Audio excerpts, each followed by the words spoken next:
പൗരത്വ നിയമം നടപ്പാക്കിയതോടെ വീണ് കിട്ടിയ അവസരം മുതലാക്കുകയാണ് സുരേഷ് ഗോപി. ഈ വിഷയത്തിൽ പ്രതികരിച്ചാണ് നേതാവ് ഇപ്പോൾ രംഗത്ത് വന്നിരിക്കുന്നത്.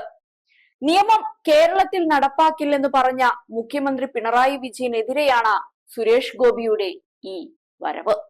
നടപ്പാക്കില്ലെന്ന് പ്രഖ്യാപിച്ച പിണറായി ജനങ്ങളെ പറ്റിക്കുകയാണെന്നായിരുന്നു തൃശൂർ മണ്ഡലത്തിലെ NDA സ്ഥാനാർത്ഥി കൂടിയായ അദ്ദേഹം പ്രതികരിച്ചത്. CAA നടപ്പാക്കുന്നത് ദാരിദ്ര്യ നിർമ്മാർജ്ജനത്തിന്റെ ആദ്യപടിയാണെന്നും ഇത് എന്നായാലും വരേണ്ടത് തന്നെയായിരുന്നുവെന്നുമാണ് സുരേഷ് ഗോപി പറയുന്നത്. ഈ രാജ്യത്ത് മുഴുവൻ ജനതയുടെയും ആവശ്യമാണ് ദാരിദ്ര്യ നിർമ്മാർജ്ജനം എന്ന് അദ്ദേഹം ചൂണ്ടിക്കാട്ടി. ഈ വേളയിലാണ് സുരേഷ് ഗോപി മുഖ്യമന്ത്രിക്കെതിരെ ആഞ്ഞടിച്ചത്.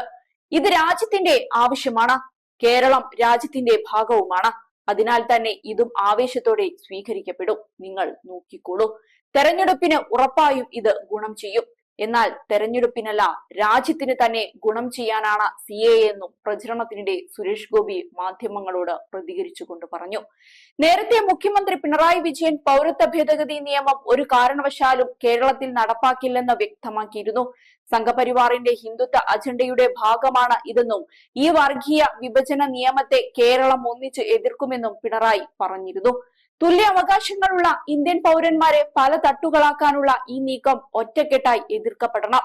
സംഘപരിവാറിന്റെ ഹിന്ദുത്വ വർഗീയ അജണ്ടയുടെ ഭാഗമായി മാത്രമേ ഇതിനെ കാണാൻ കഴിയൂ. പാകിസ്ഥാൻ, ബംഗ്ലാദേശ്, അഫ്ഗാനിസ്ഥാൻ എന്നീ രാജ്യങ്ങളിൽ നിന്ന് 2014 ഡിസംബർ 31 അതിനു മുൻപോ ഇന്ത്യയിലേക്ക് കുടിയേറിയ മുസ്ലിം ഇതര മതവിഭാഗങ്ങളിൽപ്പെട്ടവർക്ക് പൗരത്വം നൽകുകയും ഇസ്ലാം മതവിശ്വാസികൾക്ക് മാത്രം പൗരത്വം നിഷേധിക്കുകയും ചെയ്യുന്നത് ഭരണഘടനയുടെ നഗ്നമായ ലംഘനമാണ്. മതാടിസ്ഥാനത്തിൽ ഇന്ത്യൻ പൗരത്വത്തെ നിർവചിക്കുകയാണ്. ഇത് മാനവികതയോടും രാജ്യത്തിന്റെ പാരമ്പര്യത്തോടും ജനങ്ങളോടുമുള്ള തുറന്ന വെല്ലുവിളിയാണ്. പൗരത്വ നിയമ ഭേദഗതിക്കെതിരെ പ്രമേയം പാസാക്കിയ ആദ്യ നിയമസഭ കേരളത്തിന്റേതാണ്. സംസ്ഥാനത്ത് NPR നടപ്പാക്കിയില്ലെന്ന് പ്രഖ്യാപിച്ച സർക്കാരാണ് കേരളത്തിലേത്. CAA ഭരണഘടനാ വിരുദ്ധത ചൂണ്ടിക്കാട്ടി സുപ്രീം കോടതിയിൽ കേന്ദ്ര സർക്കാരിനെതിരെ സ്യൂട്ട് ഫയൽ ചെയ്യുകയും മഞ്ചേശ്വരം മുതൽ പാറശാല വരെ ദേശീയപാതയിൽ മനുഷ്യച്ചങ്ങല തീർക്കുകയും ചെയ്തു.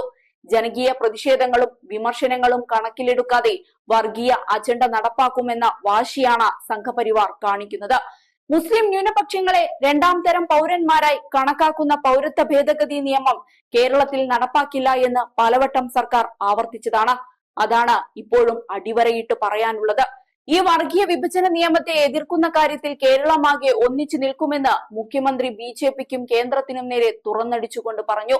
മുഖ്യമന്ത്രിയുടെ ഈ വാക്കുകൾ കേട്ട് കലിമൂത്താണ് സുരേഷ് ഗോപി പ്രതികരിച്ചുകൊണ്ട് രംഗത്ത് വന്നത്.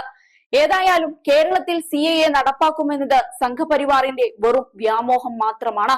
അതിനിടെ പൗരത്വ ഭേദഗതി നിയമം നടപ്പിലാക്കാനുള്ള കേന്ദ്ര സർക്കാർ തീരുമാനത്തിൽ പ്രതിഷേധിച്ച് DYFI നൈറ്റ് മാർച്ചിന് ആഹ്വാനം ചെയ്തിരുന്നു. ഇതിന്റെ ഭാഗമായി സംസ്ഥാനത്തെ വിവിധ കേന്ദ്രങ്ങളിൽ ഇന്നലെ രാത്രി പ്രതിഷേധ മാർച്ച് നടത്തി. മലപ്പുറത്ത് നടന്ന പ്രതിഷേധത്തിൽ ഇടതുപക്ഷ സ്ഥാനാർത്ഥിയായ V വസീഫ് ഉൾപ്പെടെ പങ്കെടുത്തിരുന്നു. കൂടാതെ കൽപ്പറ്റ ഉൾപ്പെടെ വിവിധ ഇടങ്ങളിൽ സമാനമായ രീതിയിൽ നൈറ്റ് മാർച്ച് നടക്കുകയുണ്ടായി.